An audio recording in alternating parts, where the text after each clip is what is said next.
Bismillahirrahmanirrahim. Assalamualaikum warahmatullahi wabarakatuh.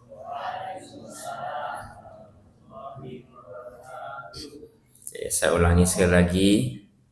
Assalamualaikum warahmatullahi wabarakatuh.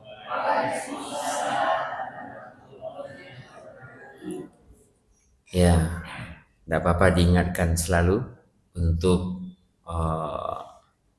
kita menggunakan adab menjawab salam. Adab menjawab salam itu 3S.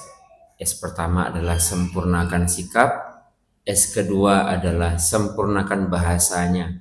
Ini yang seringkali lupa. Bahasanya ini seringkali luput karena sudah kebiasaan menjawab salam dengan waalaikumsalam. Mestinya apa ibu-ibu? Ibu ingat itu, kalau diingatkan masih langsung connect ya. Waalaikumsalam. Biasakan mimnya didommahkan disambung dengan sin ya. Waalaikumsalam. Waalaikumsalam warahmatullahi wabarakatuh. Kemudian walaupun paling berat di sore hari ini itu adalah tersenyum memang ya. Karena ini masa-masa lambung kita itu asamnya sudah mulai bergejolak. Jadi untuk berbagi senyuman yang pahalanya sama dengan sedekah itu kayak apa tenan ya, berat gitu ya ibu ya. Tapi insya Allah semakin berat kita untuk melakukannya, semakin tinggi pahalanya. Dalam Islam itu begitu. Kalau ada amalan semakin berat tantangannya, semakin besar pahalanya. Ya, termasuk tersenyum di saat menunggu saat akan berbuka puasa, ini paling berat. Ya. Bisa kita ulangi majelis? Oke, saya ulangi ya. Assalamualaikum warahmatullahi wabarakatuh.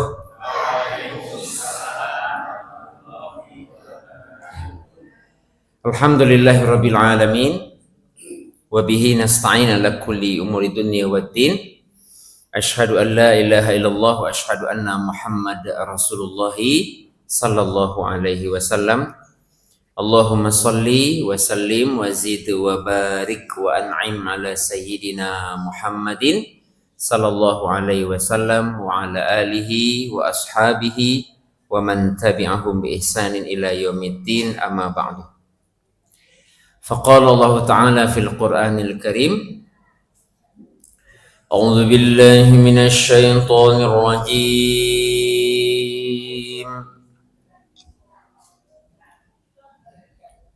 Bismillahirrahmanirrahim.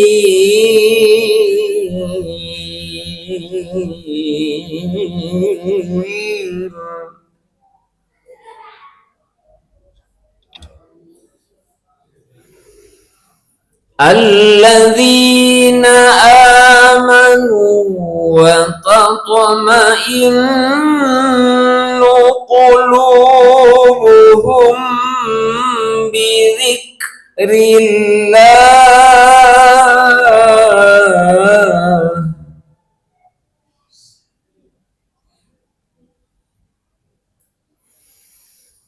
ألا بذكر الله تطمئن القلوب الذين آمنوا وعملوا الصالحات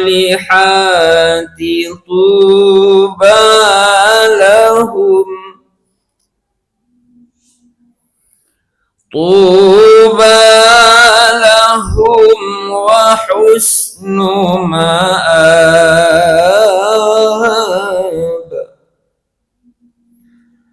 صدق الله العظيم.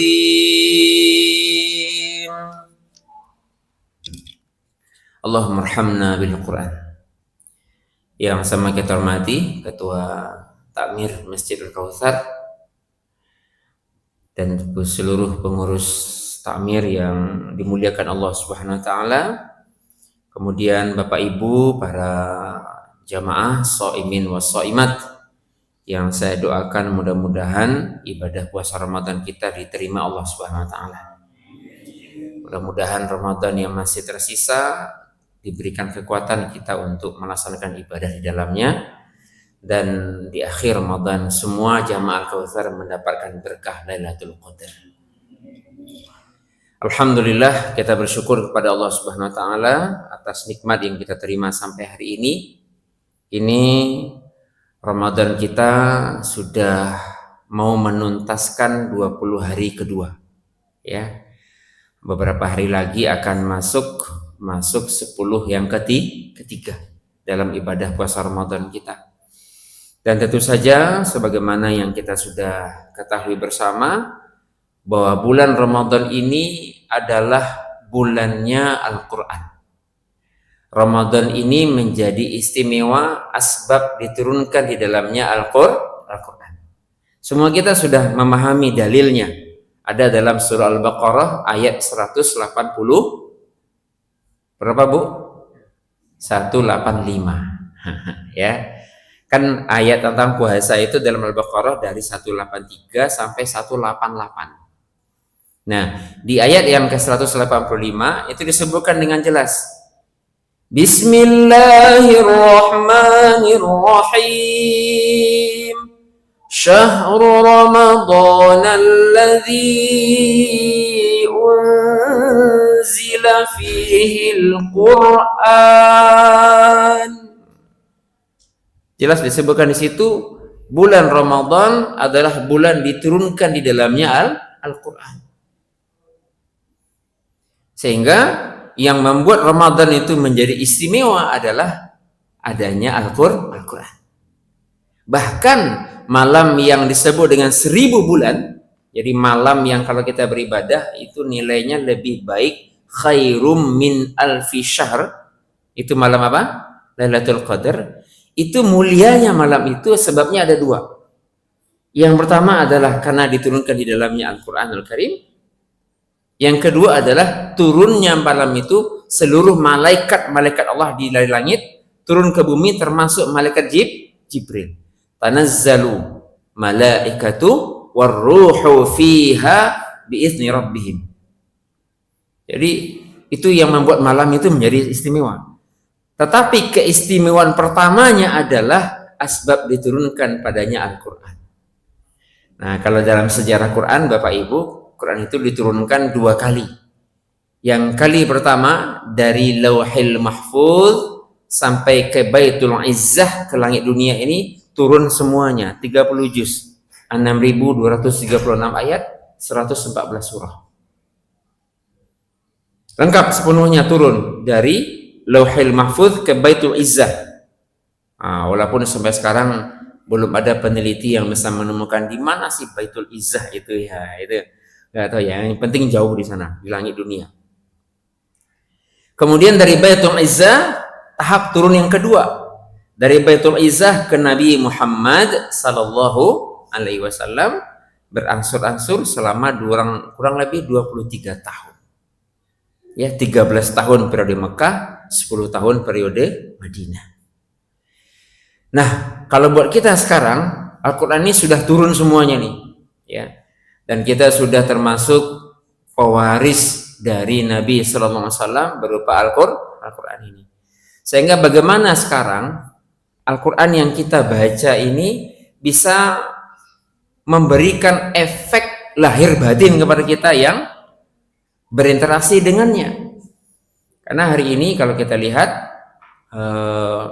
banyak orang yang sudah berinteraksi dengan Quran, sebagaimana halnya Ramadan, ada masjid-masjid yang mentargetkan bisa khataman, ya. Satu Ramadan mungkin khatam 2-3 kali. Kalau di sini berapa kali Ibu, Bapak? 1 kali. Atau mungkin ada yang personal, ya, masing-masing punya target. Ramadan ini akan saya khatam 1 kali, Ramadan khatam 2 kali, monggo, ya. Tetapi sayangnya ketika mereka berinteraksi dengan Quran dengan level mengkhatamkan, mereka baru masuk di tahap paling dasar untuk kita berinteraksi dengan Quran. Ya, apalagi tahap dasar itu ternyata belum sampai mengantarkan kita kepada level yang kita inginkan ini. Apa level yang kita inginkan? Sebagaimana tema bahagia bersama Al-Quran. Ya. Jadi level bahagia. Jadi bahagia itu bahasa Quran itu adalah nafsul mutmainnah. Bahagia itu adalah jiwa yang tenang, jiwa yang tentram, jiwa yang puas dengan segala ketentuan Allah yang dia terima dengan ridho. Itu bahagia. Ya. Sehingga kalau diukur bahagia itu adalah ketika duit banyak. Ya, saldo 2 miliar. Nah, itu ya ukuran bahagia. Ada yang ukuran bahagianya seperti itu? Kalau ukuran bahagianya masih tataran dunia, uang, kekayaan harta benda, itu adalah kebahagiaan semu. Betul tidak Bapak Ibu? Banyak sekarang orang-orang yang sudah Allah berikan harta kekayaan melimpah, Pak. Menggunung, bingung dia untuk gunain untuk apa. Saking bingungnya akhirnya beli narkoba. Itu bangun lapangan olahraga di mana-mana yang hari ini mohon maaf ya, padel itu ya, olahraga padel itu, pengganti tenis. Ya. Dibangun di mana-mana itu, masya Allah. Saking bingungnya mengeluarkan duit. Kenapa? Karena dia tidak bisa mendapatkan kebahagiaan dari hanya sekedar uang banyak. Stres juga akhirnya. Jadi tepat ini tema kita, bahagia itu kuncinya adalah ketika kita bersama-sama dengan Al-Quran. Itulah perilakunya para sahabat. Bagaimana kita lihat Abu Bakar Siddiq, Utsman bin Affan, ya Umar bin Khattab, Utsman, Ali bin Abi Thalib, ya sahabat-sahabat Nabi radhiyallahu anhum ajma'in. Kemudian sahabat-sahabat senior yang lainnya, dilanjutkan oleh para tabi'in, para salafus saleh. Mereka adalah orang yang paling berbahagia. Asbab kenapa? Asbab mereka bersama-sama dengan Al-Quran yang Karim. Jadi tepat sekali kalau dikatakan kita harus bisa berbahagia ini dengan Al-Quran ini. Nah, caranya bagaimana agar kita berbahagia dengan Quran? Tentu dengan cara kita sampai kepada titik yang Allah sebutkan dalam Quran surah Shad ayat yang ke-29. Ya. Di dalam ayat 29 surah Shad itu Allah sebutkan Bismillahirrahmanirrahim, kitabun anzalnahu ilaika mubarakun. Ya, kitab Al-Qur'an ini adalah yang kami turunkan kepadamu mubarakun, penuh dengan keberkahan. Liyadabbaru ayatihi, agar Quran itu engkau tadabburi ayat-ayatnya. Waliyatadzakkara ulul albab, dan Quran itu menjadi mudzakarah, jadi tadkirah, jadi peringatan bagi orang-orang yang berakal, yang menggunakan akalnya. Jadi ternyata level nafsul mutmainnah atau kebahagiaan itu pintunya adalah dengan kita mentadaburi ayat-ayat Allah ini. Nah, jadi sekarang kalau kita lihat level interaksi dengan Quran kita itu masih di level paling dasar, disebut dengan level tilawah atau tartil, level membaca teks, atau mungkin naik sedikit walaupun masih di lapisan yang sama, yaitu menghafalkan Quran, tahfiz Quran. Jadi tahfiz, tartil atau tilawah itu masih sama, masih di level paling dasar dengan Quran. Ya, tilawah itu diartikan sebagai tala yatlu tilawatan. Dalam ilmu bahasa disebutkan artinya adalah mengikuti. Tala itu ikut. Kalau orang mengikuti tajwid, nah itu mengikut awal, ya, ngikut panjang pendeknya, ikut tebal tipisnya, waqaf al-ibtida'nya, tajwid lah intinya secara umum. Kalau seandainya dia masuk kepada mengikuti isinya, maka dia masuk kepada tahapan yang kedua, yang disebut dengan memahami ayat yang dibaca. Nah, baru sampai ke tahap yang ketiga, itu adalah tadabbur, mentadaburi ayat-ayat itu. Artinya ayat itu dia baca dengan menghadirkan hati sepenuhnya dan berasumsi bahwa ayat Quran itu turun langsung dari Allah kepada dia sebagai nasihat, sebagai pengajaran dari Allah Subhanahu wa taala. Nah, makanya kita lihat ya, apa sih contohnya ayat Quran yang mengajarkan kepada kita, menyebutkan tentang ciri-ciri orang yang berbahagia. Sebetulnya ayatnya ini Bapak Ibu sudah sering baca juga ya. Ada di dalam Quran surah yang ke-23. Kira-kira surah apa Bapak Ibu? Ada yang ingat, ada yang tahu? Ada yang ngasih Quran, Bunten? Atau Quran di HP-nya? Surah yang ke-23 adalah surah Al-Mu'minun, ya. Surah Al-Mu'minun, surah yang judulnya itu tentang orang-orang yang beriman. Tentang apa? Orang yang beriman. Kita ini beriman atau tidak Bapak Ibu? Insya Allah. Nah, kita ini beriman. Kalau nggak beriman kayaknya nggak sanggup kita puasa. Betul ya?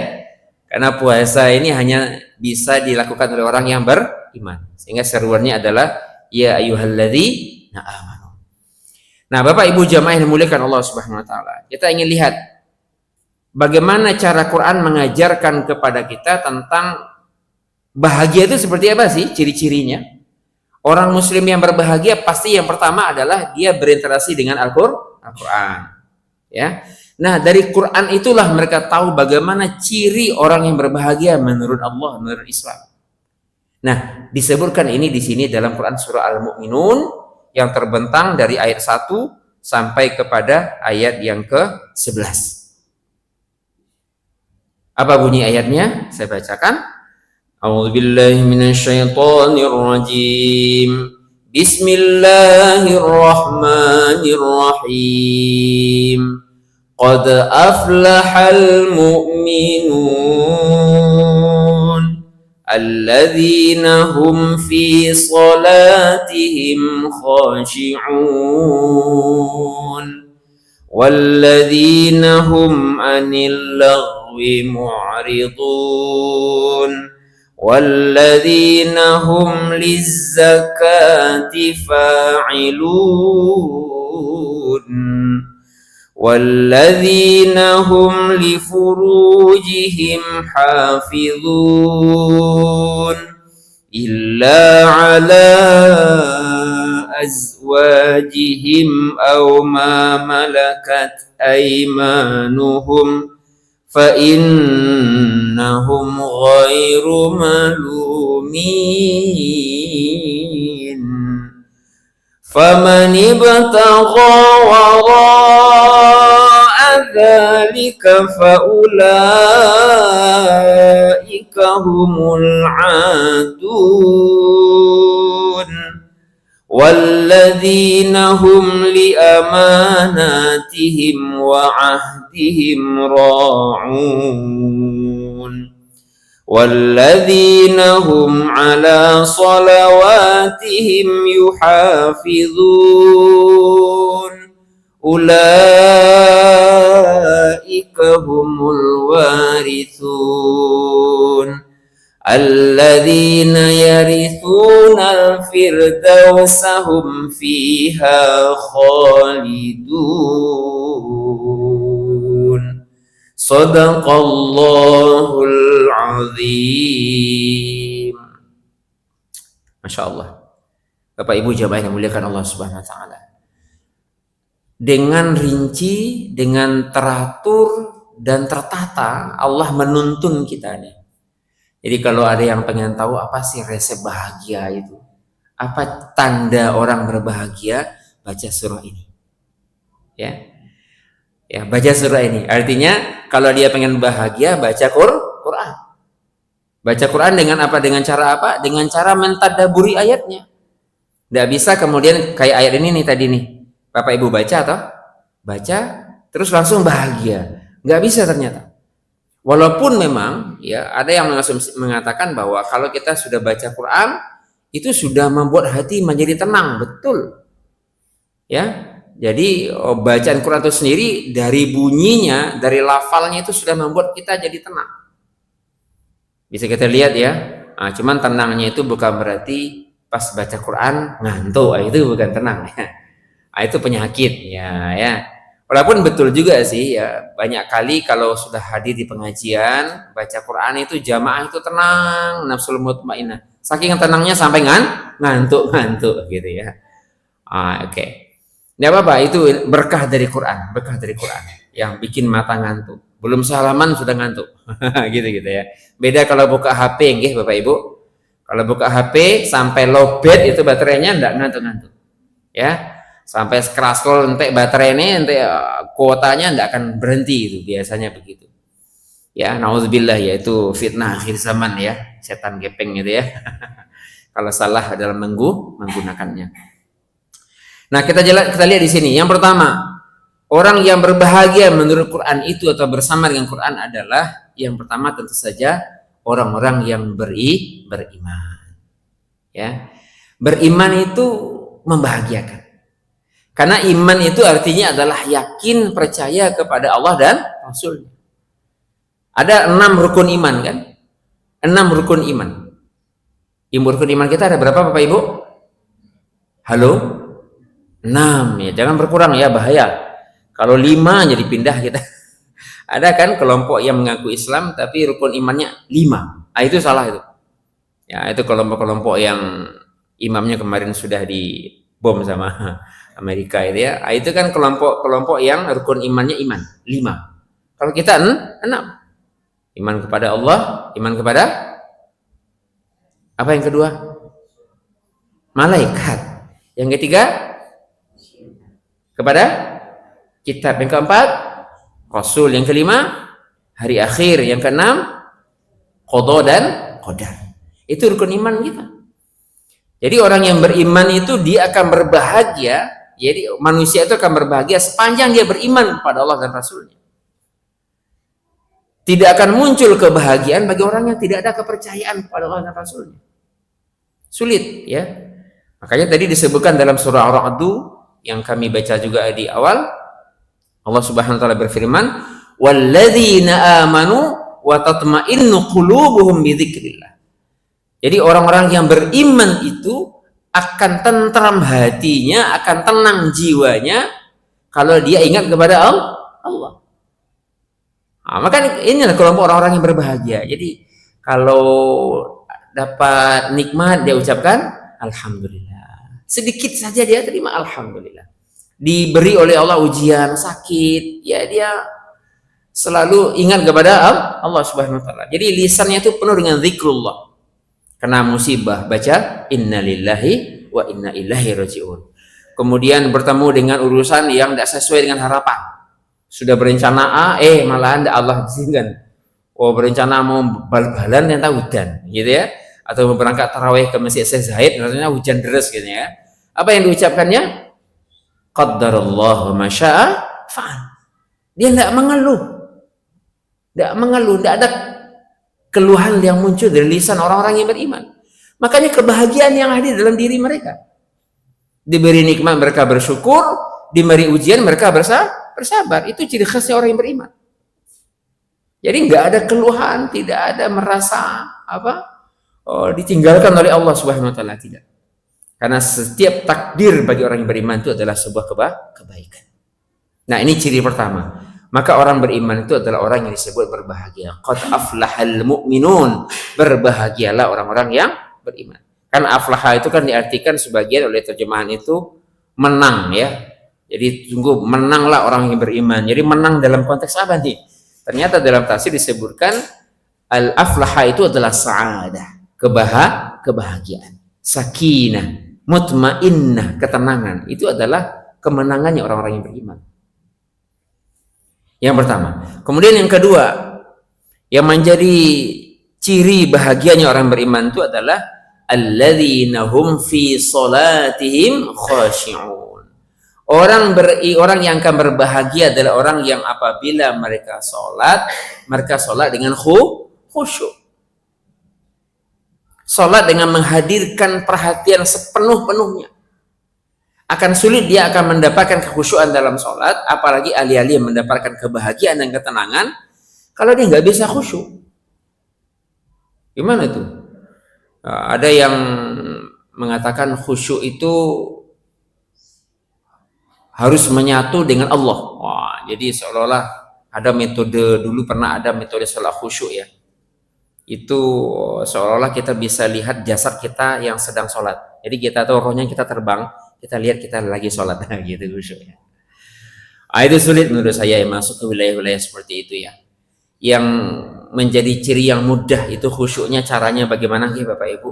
Caranya mudah saja, jenengan baca bacaan sholat, fahami terjemahannya, insya Allah dapat tuh khusyuk. Nah, tapi persoalannya sekarang kan banyak di antara kita yang sholat dari takbir sampai salam itu nggak ngerti arti dari bacaan sholat. Al-Fatihah aja nggak hafal bacaan sholatnya. Al-Fatihah kan gampang tuh. Bismillahirrahmanirrahim. Artinya apa Bapak Ibu? Dengan nama Allah yang Maha Pengasih, Maha Penyayang. Ya, alhamdulillahirabbil alamin. Artinya segala puji bagi Allah, pemelihara semesta alam. Ar-Rahmanir-Rahim, yang Maha Pengasih bagi Maha Penyayang. Maliki yaumiddin, penguasa hari pembalasan. Iyyaka na'budu wa iyyaka nasta'in. Hanya kepada Engkau ya Allah kami beribadah, dan hanya kepada Engkau pula lah kami memohon pertolongan. Ihdinas siratal mustaqim. Tunjukkanlah kami ke jalan yang lurus, jalan orang-orang yang istiqomah. Siratal ladzina an'amta 'alaihim ghairil maghdubi 'alaihim waladdallin. Artinya yaitu jalan orang-orang yang Engkau telah berikan nikmat atas mereka. Ghairil maghdubi 'alaihim, bukan jalan orang yang Engkau murkai, waladdallin, dan bukan pula jalan orang-orang yang tersesat. Masya Allah loh. Sebetulnya kalau sholat khusyuk itu diawali dengan memahami terjemahan, itu pasti saya yakin ya kita bisa tidak akan terganggu dengan suara bakpao lewat gitu ya, atau es krim lewat gitu. Kita nggak akan terganggu itu. HP bunyi itu nggak akan terganggu. Tapi karena selama ini kita sholat itu tidak hadir, jadi hadir itu dalam konteks menghadirkan perhatian, menghadirkan hati, karena nggak paham terjemahannya ternyata. Bahkan bacaannya saja kadang nggak fasih-fasih itu. Ya, contoh iftitah, ada yang baca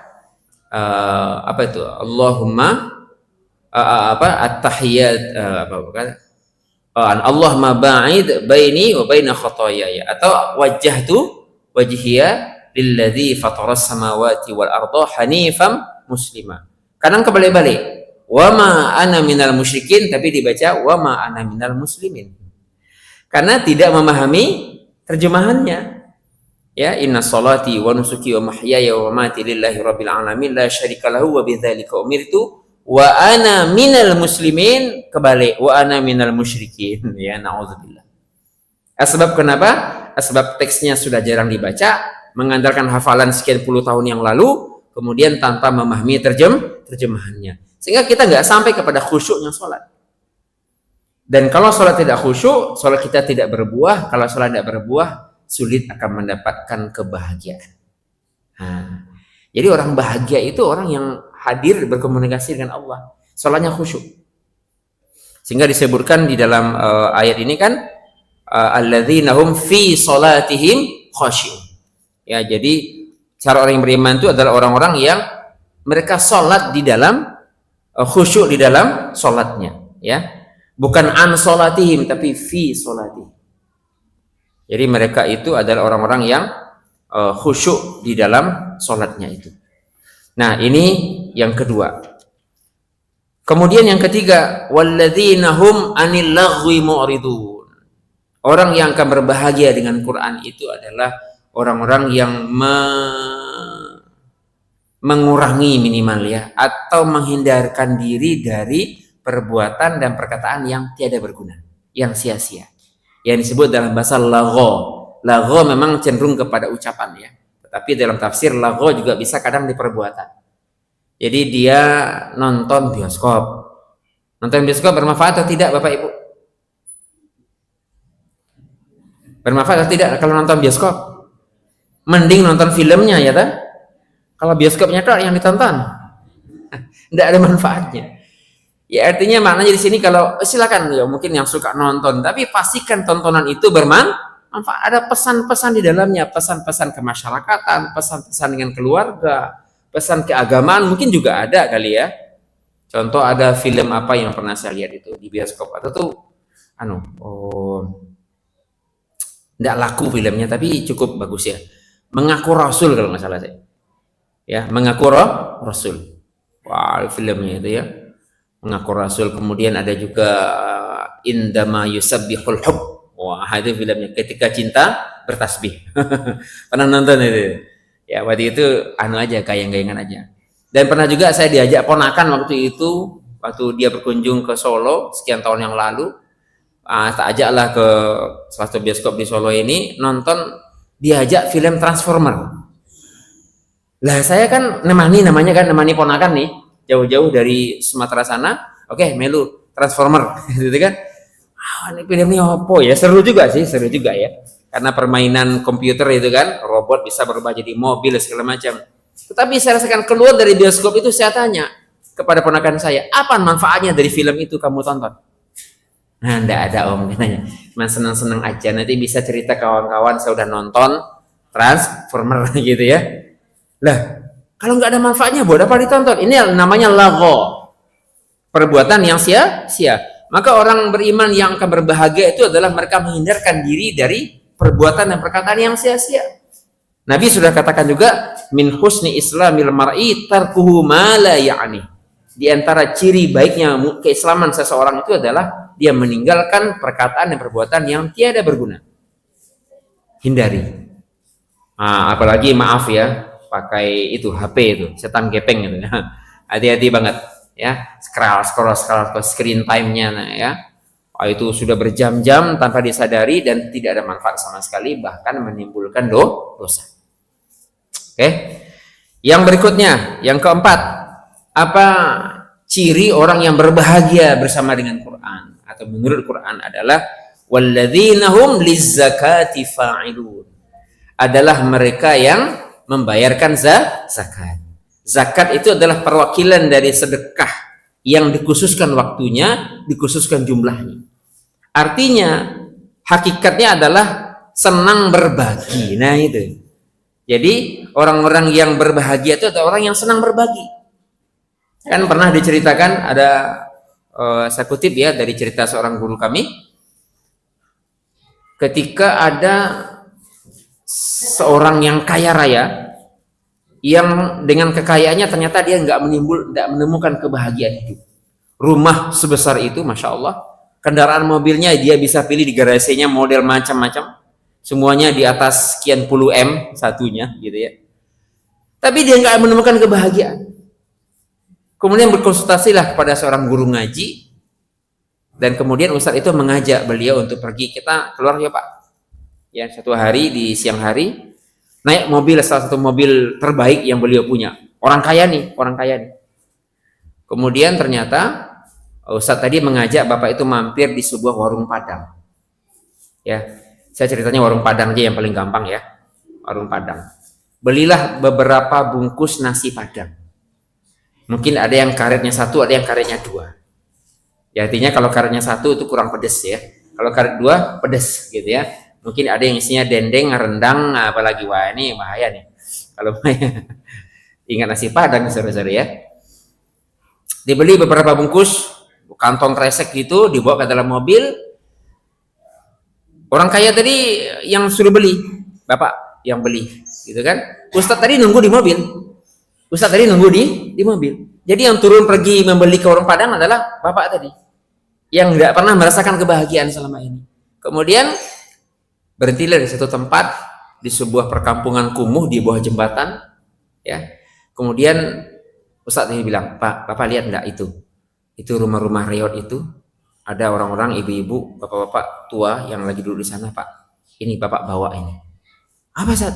Ini bapak bawa ke mereka, bagi ke mereka, Pak, nasi Padang ini lengkap dengan air minumnya. Aduh, saya malu Ustaz. Bawa aja Pak. Coba bapak nanti cerita ke saya. Kemudian bapak tadi dengan kikuknya, karena nggak pernah nih, awalnya mau nyuruh sopirnya tuh, kamu ngantar ke sana gitu kan. Nggak, bapak langsung yang ngantar Pak. Nggak pernah nih seumur-umur orang suke disuruh ngantar nasi bungkus ke orang-orang yang berkebutuhan itu ya. Akhirnya diantar oleh bapak itu, awalnya dia ragu, kiku, kemudian banyak anak-anak yang berkeliling beliau dibagi. Terus kelihatan dari jauh dari dalam mobil oleh Ustadz, bapak itu mulai tersenyum gembira. gitu kan? Senang sekali dia. Wah, bagi-bagi teman-teman lihat. Wah, setiap yang menerima, oh, terima kasih Bapak, semoga Bapak rezekinya lancar, semoga keluarganya bahagia. Berpuluh-puluh doa muncul ke Bapak itu. Kemudian dengan gembiranya si Bapak tadi kembali ke mobil dengan warna wajah yang sudah berubah. Ditunggu dengan tenang oleh Ustadz di mobil. Ketika di dalam mobil langsung baca, Masya Allah Ustadz, baru kali ini saya merasakan kebahagiaan yang belum pernah saya rasakan. Saya senang sekali. Ayo Ustadz kita beli lagi gitu ya, mau nambah dia. Warung Padang lagi, jadi tempat yang lain untuk berbagi lagi. Jadi Masya Allah, ternyata letak kebahagiaan itu menurut Quran adalah ketika kita senang berbagi. Maka orang yang hanya sibuk dengan dirinya sendiri, dia cari uang, kemudian dia makannya sendiri, tidak akan pernah bahagia. Nah, jadi orang Islam yang akan berbahagia itu adalah orang yang senang berbagi. Ini kan diantara motivasi hadirnya Ramadan kepada kita adalah berbagi itu. Nah, ini adalah ciri yang keberapa tadi? Yang keempat. Ya. Kemudian yang kelima, orang yang berbahagia menurut Quran itu adalah walladzina hum li furujihim hafizuna illa ala azwajihim aw ma malakat aymanuhum fa innahum ghairu malumin. Ya. Orang yang berbahagia adalah orang yang mampu menjaga kehormatan dirinya. Kalau dia perempuan, para istri, dia jaga kehormatan dirinya. Dia jaga kehormatan keluarganya. Kalau para suami, dia jaga kehormatan dirinya. Dia menjaga betul ikatan pernikahan yang sudah dibangun dengan susah payah dan tidak akan pernah dikhianati dengan perselingkuhan yang hari ini sedang viral-viralnya ya. Banyak yang berselingkuh, banyak yang ini. Maka orang-orang yang menjaga kehormatan diri dan keluarganya itu adalah orang yang paling berbahagia. Jangan dipikir orang yang berselingkuh itu bahagia, sengsara. Sengsara. Mungkin dia mendapatkan kebahagiaan semu sesaat saja, tapi di balik itu dia akan menderita sepanjang hayatnya. Ketika dia akan kembali kepada orang yang setia kepadanya, maka dia tidak akan bisa mendapatkan kebahagiaan yang sama. Nah, jadi bahagia itu adalah menjaga kehormatan diri. Oke. Sebetulnya masih banyak majelis yang saya hormati. Intinya pada kesempatan sore hari ini saya sampaikan kepada kita bersama, kalau kita ingin betul-betul berbahagia dengan Quran, lakukan yang pertama, kita baca Quran, jadikan bacaan harian dan tadabburi Quran itu. Ya, tadabburi seperti barusan nih, baca terjemahannya, kemudian kita fahami isinya, tarik ke diri kita masing-masing. Karena banyak orang ketika sesudah baca ayat Al-Quran, contohnya baca ayat tentang ya ayyuhalladzina amanu jatanibu katsiran minadh-dhann inna ba'dadh-dhanni itsm wa la tajassasu wa la yaghtab ba'dukum ba'dha. Wahai orang yang beriman, jauhilah sebagian besar dari prasangka atau su'udzon, karena prasangka itu sebagian besarnya adalah dosa. Jangan ungkit-ungkit kesalahan orang lain, jangan menggunjing orang lain. Wah, dibaca oleh salah satu jamaah. Kebanyakan habis baca ayat kayak begitu, yang teringat langsung tetangganya, yang suka ngerasani, yang teringat langsung orang lain. Ini sebagian kita seperti itu, tapi bukan jamaah Al-Kautsar insyaallah. Ya, jamaah sana masih lain. Harusnya apa? Ketika kita baca ayat dalam tadabbur itu, yang langsung ingat kepada diri sendiri. Astagfirullah, mungkin saya ini suka selama ini ghibah. Astagfirullah, saya mau tobat kepada Allah. Saya mungkin selama ini suka ungkit kesalahan orang lain. Atau mungkin, alhamdulillah ya Allah, saya tidak melakukan hal ini dan tolong jaga saya dari sifat-sifat seperti ini. Nah, itu yang disebut dengan tadabbur. Maka yang demikianlah yang akan mendapatkan kebahagiaan. Saya rasa demikian. Sepertinya maghrib sudah mau menjelang. Demikian yang bisa kami sampaikan. Sekali lagi selamat pada Bapak Ibu semua. Semoga bisa berbahagia dengan Al-Quranul Karim. Selamat berbuka puasa. Terima kasih. Saya tutup. Subhanakallahumma bihamdik. Asyhadu an la ilaha illa anta. Astaghfiruka wa atubu ilaik. Assalamualaikum warahmatullahi wabarakatuh.